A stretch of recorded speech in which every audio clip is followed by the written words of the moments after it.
Soalnya buat aku sih kalau lagunya diputer pun dimanapun aku nggak butuh dikasih royalti sih, malah kayak seneng aja gitu kalau didengerin sama banyak orang gitu. Kalau aku sih gitu, cuma mungkin pandangan orang lain beda kali ya.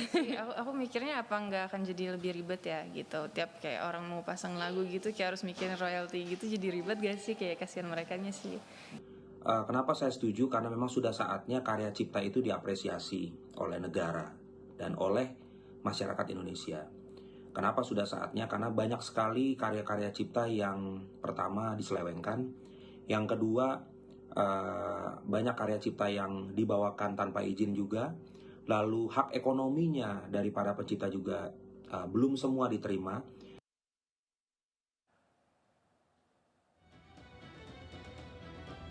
Ya, kembali bersama kami di Indonesia Bicara dan tadi sudah ada beberapa tanggapan dari para musisi terkait PP nomor 56 2021 ini. Kalau kita bicara musisi, tidak semuanya musisi hidup glamor seperti yang kita lihat di infotainment. Banyak dari mereka masih berjuang, freelancer seperti itu, terlebih terlepas dari apa yang mereka dapat nilai dari ciptaan seperti itu. Dan tentunya PP ini tadi disebutkan bahwa bisa menjadi sedikit perubahan dari yang sudah dicanangkan di 2014. Dengan ini adanya PP ini diharapkan transparansi dan juga orang-orang yang memiliki tadi hak cipta dan terlibat dalam satu pembuatan karya seni bisa mendapatkan haknya seperti itu. Nah, saya masih bersama Mbak Bunga Manggiasi, manajer komunikasi Koalisi Seni, dan juga Pak Benz Leo, pengamat musik kita masih tersambung di Zoom. Kalau saya ke Mbak Bunga dulu, Mbak. Tadi Pak Benz menyebutkan bahwa sebenarnya pendapat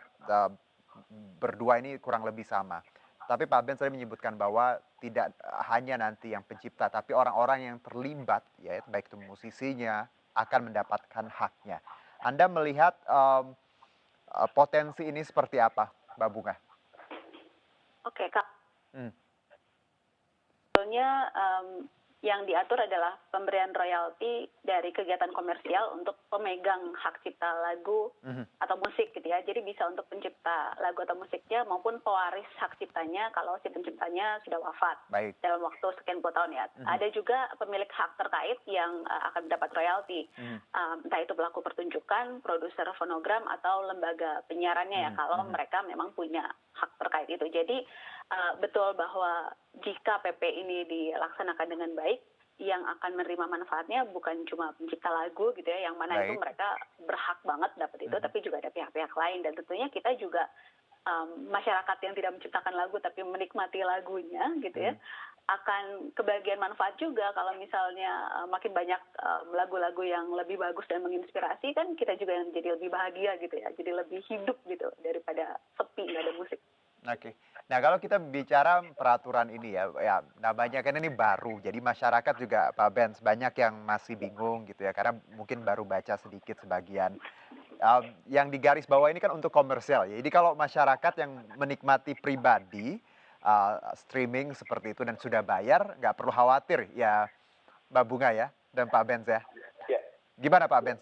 Ya untuk pertanyaan masyarakat yang melihat bahwa, waduh ini saya udah langganan nih misalnya premium streaming, apakah saya harus seperti apa Pak Benz ya, memahaminya?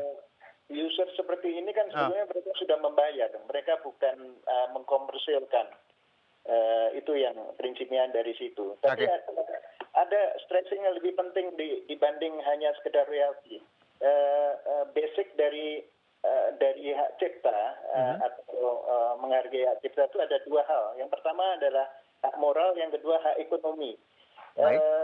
Kalau mengcover karya orang, meminjam lagu, kemudian katakanlah menyanyikan karya orang lain tanpa menyebutkan nama penciptanya, kemudian tanpa menuliskan kalau itu di televisi, maka hak moral itu sudah tercerabut gitu. Apalagi kalau tanpa hak ekonominya nggak dapat, tidak ada royalti dari pembawaan lagu itu pada saat mereka perform. Ini dua-duanya tercerabut. Nah, sekarang ini yang sedang tren kan membawakan karya orang lain melalui mengcover karya orang. Cover, ya. Diunggah ke YouTube tanpa seizin penciptanya, di aransemen baru, sehingga beberapa saat yang lalu terjadi keributan antara band SID, Superman is Dead. Tatkala lagunya itu dibawakan oleh Via Valen dengan cara lagu punk rock dibawakan dengan cara dangdut koplo. Koplo, ya. Nah itu kan marah besar pencipta lagunya. Gue udah nggak diomongin, udah nggak minta izin, dibawain seperti itu, gue nggak dapat royalti juga pada saat itu viral di YouTube. Pasti sudah mendapatkan dana dari sana karena yang bawain Via Valen. Ini persoalan mas betulnya. Oke. Jadi sebenarnya nantinya juga cover YouTube juga nggak bisa sembarangan ya? Oh iya. Pak Benz ya? Karena sebelum PP ini keluar, peraturan pemerintah nomor 56 ini keluar, sebetulnya itu sudah menjadi isu panas bagi para songwriter. Karena di kita ini makin ganas saja untuk mengcover lagu orang. Bahkan Tiu dari Padi Reborn, Betul. itu karyanya itu diganti menjadi Tiu Dinengrat. Dengan kata lain gini Pak Benz, bahwa banyak lagu yang terkenal karena covernya, bukan penyanyi asli dan akhirnya mendapat keuntungan yang mengcover seperti itu ya? Ya justru itu, itu kan menjadi persoalan karena kalau dia kena, hak ekonomi juga kena. Nah yang lebih parah lagi lagunya Piu itu di cover kemudian diganti nama menjadi Piu Dinengrat. Dia marah besar mas, saya punya nama Dinengrat, nama saya bukan itu gitu. Nah hal macam inilah yang menjadikan persoalan besar. Saya kira nomor 56 harusnya juga menyasar ke hal-hal yang berkaitan dengan perizinan. Ketiganya seperti itu, apalagi di pasal Undang-Undang Cipta nomor 28 2014 juga pasti ada hal yang berkaitan dengan minta izin itu. Pak Benz, kalau cuman kalau terkait tadi musisi-musisi besar versus musisi besar seperti itu, atau ya kalau profesional lah seperti itu. Kalau ya orang-orang biasa yang ingin mengcover seperti itu, yang mereka melakukan for fun untuk YouTube, ya harus sama. Sebetulnya sama juga. Secara etika mereka juga harus menuliskan nama itu meskipun mereka nggak minta izin, tapi menuliskan nama, jangan mengganti nama orang lain gitu mas. Ini kan persoalan besar sebetulnya. Kebetulan yang kena adalah Piu dan Piu itu concern sekali pada masalah cipta, maka dia protes. Ini tidak boleh terjadi dan mudah-mudahan undang-undang ini juga menyasar ke hal berkaitan dengan ini karena isu paling panas dalam setahun terakhir itu adalah mengcover karya orang tanpa izin ciptanya. Sudah mendapatkan termonetize dari YouTube, misalnya atau dari yang lain ya, dari misalnya dari Google segala macam. Pada akhirnya mereka tidak memberikan hak dari para songwriter yang di dalamnya itu juga terkait gitu mas. Baik, saya ke Mbak Bunga. Mbak Bunga, bagaimana musisi memahami bahwa terkait cover YouTube ini yang Pak Benz tadi sebutkan? Jadi kalau di YouTube itu sebetulnya juga pertama betul bahwa hak moral itu dimiliki semua pencipta lagu. Jadi seharusnya semua orang yang mengcover tidak boleh dirubah ya. Menyebutkan siapa pencipta lagu aslinya gitu ya. Nah, lalu kalau dihubungkan dengan soal royalti nih, di YouTube memang sekarang tidak diatur dalam PP ini bahwa mereka juga harus memberikan royalti betul kepada pencipta lagunya. Tapi tidak tertutup sebetulnya kemungkinan nanti peraturan menteri karena setelah PP ini harus ada peraturan di bawahnya juga kan ya. Bisa saja ada peraturan menteri yang mengcover itu juga bahwa YouTube, Spotify atau barangkali platform lain juga nantinya perlu diatur bareng dalam sistem informasi yang terpusat. Nah, yang kedua adalah kalau nantinya LMKN sudah membangun sistem informasi lagu dan atau musik yang diamanatkan PP ini gitu ya. Bayangkan kita punya satu database terpadu gitu yang bisa saja nanti sebetulnya disambungkan juga dengan platform digital gitu. Jadi kalau mereka selama ini kan sudah otomatis ya bisa mendeteksi gitu. Kalau misalnya ada lagu-lagu terutama dari Amerika Serikat atau Eropa Barat gitu ya yang di cover gitu ya kemudian langsung otomatis muncul di bawahnya, lalu ada kemungkinan mungkin monetisasinya jadi ada pengaturan yang berbeda gitu ya untuk si YouTubernya gitu. Nah kalau kita sudah punya sistem informasi ini maka sangat mungkin sekali gitu musisi pencipta lagu makin diapresiasi dengan royalti dari platform-platform yang selama ini belum ditapin oleh mereka. Karena sekarang memang jualannya digital kan ya, Pak Benz ya, dan juga Mbak Bunga. Apalagi pandemi. Iya, hampir tidak ada yang namanya fisik lagi untuk bicara kaset gitu ya. semuanya streaming, lalu tadi platform-platformnya Spotify, YouTube dan lain-lain. Nah, kalau kita bicara terkait peraturan ini, kan kita lihat ini base-nya adalah komersial ya, seminar atau apapun hal-hal yang berbau komersial, restoran, pesawat udara, bioskop, pertokoan, pusat rekreasi seperti itu Pak Benz. Kalau Anda melihat di sini detailnya, adakah yang perlu dikritisi atau sebenarnya sudah cukup untuk angka-angka yang kita tahu ada yang dihitung melalui kursi, jumlah kamar misalnya untuk hotel, ada hal-hal lain pusat rekreasi seperti itu. Anda melihat ada yang perlu dikritisi nggak sih di sini? Ya, sebetulnya dulu di zaman belum ada LMKN, Lembaga Manajemen Kolektif Nasional, kan sudah ada LMK, Mas. Misalnya KCI, WAMI, kemudian LMK yang dari dangdut di bawah Rhoma Irama dan lain-lain.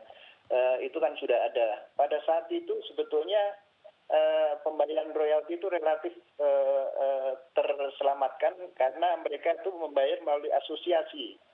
Seperti halnya radio tadi melalui PLSSNI, kemudian perhimpunan hotel dan restoran ada, mereka membayar itu, Mas. Tapi sebetulnya banyak juga restoran besar atau hotel-hotel besar yang tidak mau membayar, ada itu juga gitu. Jadi dulu yang nakal banyak ya sebenarnya ya. Iya, sebetulnya ideal banget meskipun ada tarifnya. Pada saat belum ada LMKN, KCI misalnya atau MI, itu kalau perusahaan misalnya usaha kafe itu tidak perform atau tidak menarik, maka mereka bisa membayar dengan menawar tarif yang ada gitu. Itu bisa dilakukan karena yang paling penting adalah keseriusan mereka menghargai karya cipta. Itu yang paling penting. Dan itu sempat ada, sehingga PP ini seperti Mbak Bunga ceritakan tadi memang agak terlambat. Tapi apa yang dilakukan Presiden ini menaikkan PP nomor 56 ini mesti segera ditindaklanjuti secara serius. Saya pikir kami berdua juga menyatakan bahwa tolong disasar juga beberapa hal yang berkaitan dengan pengunggahan ke YouTube juga, karena ini juga meresahkan sekali. Sangat meresahkan selama ini. Dan satu lagi yang tidak kalah penting adalah penghargaan terhadap itu tadi, hak moral tadi, Mas. Baik.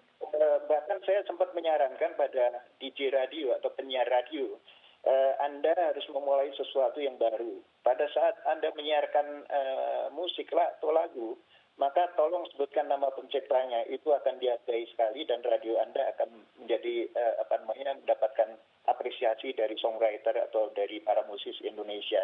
Itu bisa mulai, Mas, itu. Hak moral ada di sana. Oke. Terakhir mungkin singkat saja Mbak Bunga, harapannya. Sedikit saja. Setelah PP ini berlaku sudah masih ada PR besar. Pertama tadi pembentukan database lagu dan musik nasional. Kedua, pembentukan sistem informasi lagu dan atau musik atau SILM yang harus dibentuk oleh LMKN. Dan jangan lupa gimana juga nih transparansi soal pemungutan dan penyaluran royalti untuk pencipta lagu yang belum terdaftar sebagai anggota LMK gitu. Karena tidak semua pencipta lagu terdaftar di situ. Nah, kemudian masih ada juga tantangan bahwa peraturan apapun soal hak cipta sebetulnya nggak akan bisa berjalan efektif kalau belum ada kesadaran dari masyarakat untuk menghargai karya para seniman gitu ya.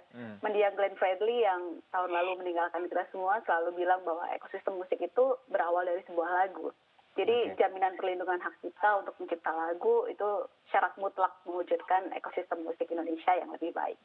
Apalagi musisi ataupun tadi seniman, tidak semuanya hidup glamor ya Mbak, seperti di layar-layar yang sering ditampilkan. Banyak yang masih bekerja keras seperti itu dan tidak mendapatkan haknya. Semoga dengan adanya PP ini ada banyak kebaikan yang bisa kita berikan untuk para pencipta tadi dan juga orang-orang yang memang punya hak ekonomi dalam suatu karya ya Pak Benz dan juga Mbak Bunga ya. Terima kasih banyak atas waktunya, sehat-sehat. Insya Allah kita ketemu lagi ngobrolin soal musik. Sampai jumpa Mbak Bunga, Pak Benz, terima kasih. Ya. Sampai ketemu Mas Juno, Pak Benz. Baik, demikianlah segmen ini, kita akan kembali di Indonesia Bicara sesaat lagi.